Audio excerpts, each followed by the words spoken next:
Ngiyabingelela bangcwele, ngiyabingelela enhle nezansi, amacala onke. Ngiyanibingelela bangcwele.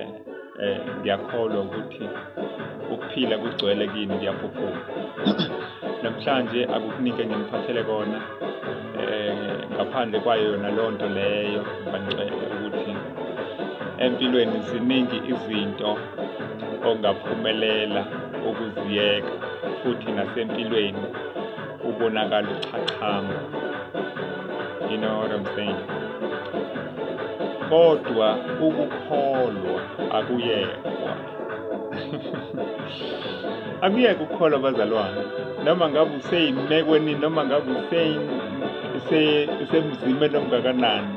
Ukukholwa ungakuliki ucabanga ukuyeka ukukholwa. Ukukholwa kuwumgogodla wempilo yomuntu, in the present life, even in the ages to come. Ukukholwa kusewumgogodla wempilo yomuntu. Akuyeka ukukholwa bazalwane, singakuyeki. Ngiyanikhuthaza bazalwane ukuthi asiqhubekeni, noma kunzima, noma kushaya enyameni, kodwa siqhubekeni.